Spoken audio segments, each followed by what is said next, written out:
Papunta ka ba ng Antipolo? O di kaya sa Katedral? May sakayan ng bus sa Cubao papunta dyan. Tara, sama kalamin natin ng detalye ng biyahe ng MMCC na nag-o-offer ng biyaheng Cubao Antipolo.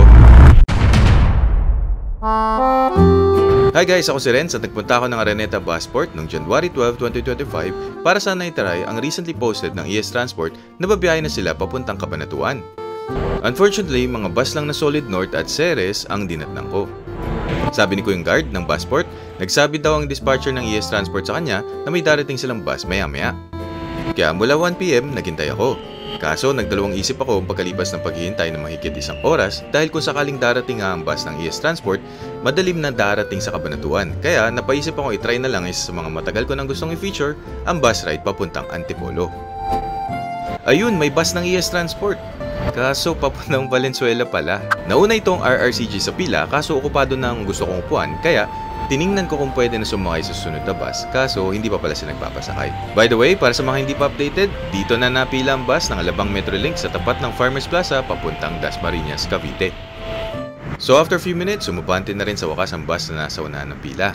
Kaya ito ang ride natin for today's video, ng Metro Manila Consortium Corporation or MMCC for short. 2x3 seat configuration, air-conditioned, and surprisingly, may ample legroom. Eksaktong 3 PM na nakupo ako sa bus. Dito ang sakayan ng MMCC bus papuntang Antipolo sa tapat ng Jollibee or National Bookstore ng Farmers Plaza. Ang Farmers Plaza ay katabi lang ng MRT Cubao Station at situated along EDSA northbound corner Rojas Avenue.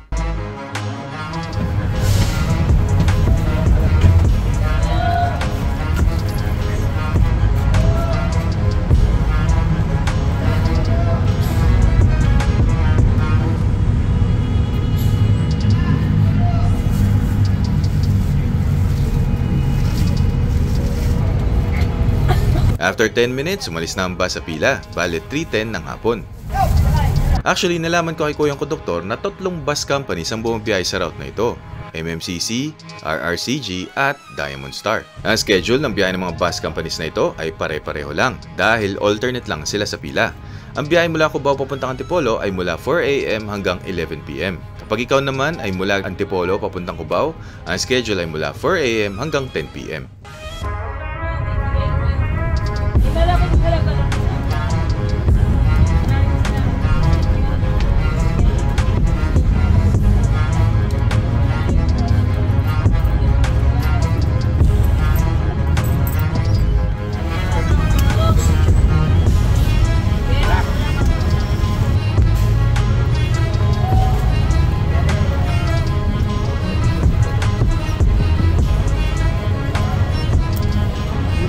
Para sa mga first-timers, hindi point-to-point ang bus na ito. Ibig sabihin, nagsasakay at baba sila along the way papunta sa Antipolo.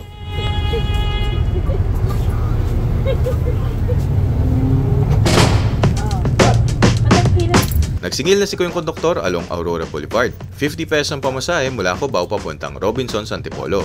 Cash ang payment method at sa bus ka na magbabayad.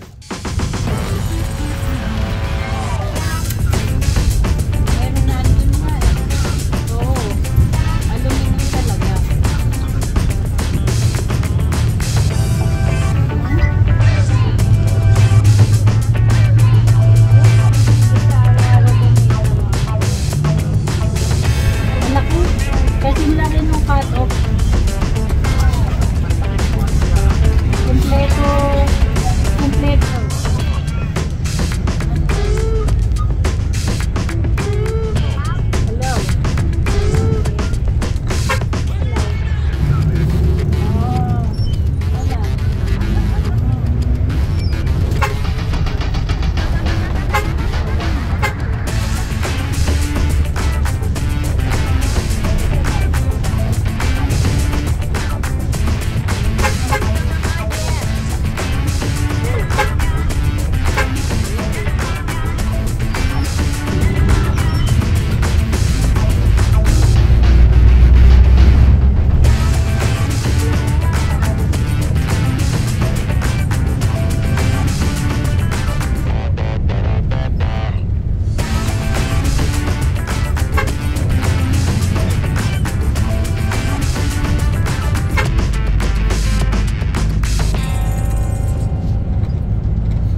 Nandito na tayo sa SM Masinag na sakop ng Antipolo City na kapital ng Rizal Province. Adra sir, Masinag! Tara mga kapo!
May bumabang pasahero dito sa tapat halos ng Parish of St. Pio. Ang pamasahe papunta dito mula Cubao ay 40 pesos.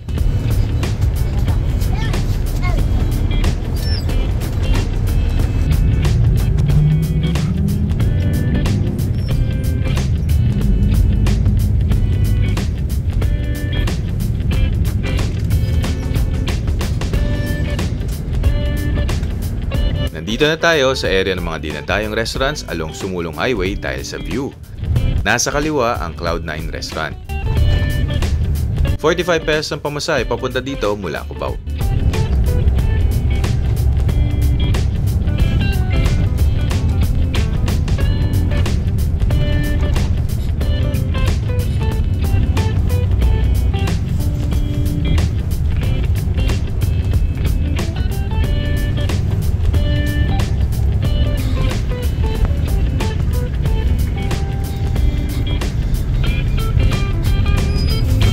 Palengke!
Finally, nandito na tayo sa Robinsons Antipolo pagkalipas ng eksaktong 1 oras.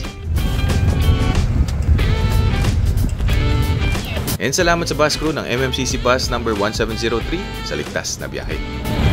Matatagpuan ang Robinsons Antipolo Transport Terminal sa corner ng Sumulong Highway at El Sumulong Memorial Circle. May biyahe rin ng bus dito sa Robinsons Antipolo papunta sa Bicol at Samar. Nadatnan ko pa nga ang bagong Scania unit ng Elavil na biyaheng Sorsogon. Dito rin ang sakayan ng RMB Bicol Express. Kung ikaw naman ay papunta sa Antipolo Church, may pila ng e-trike dito rin mismo sa terminal ng Robinsons Antipolo.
after just 4 minutes, nandito na tayo. Nagbaba ang e-trike dito sa tapat ng simbahan along Quezon Street. 15 pesos ang pamasahe, cash ang payment method at pwede ka magbayad sa pagsakay mo or pagbaba mo ng e-trike.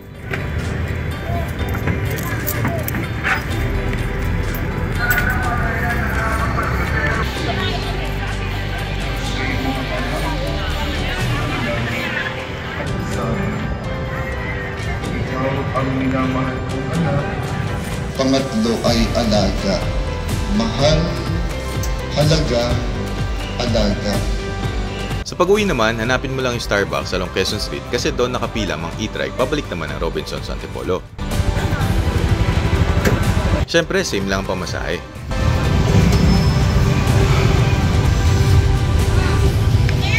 And after just few minutes, nasa Robinsons Antipolo ka na ulit. Sana nakatulong ang video. Thanks for watching.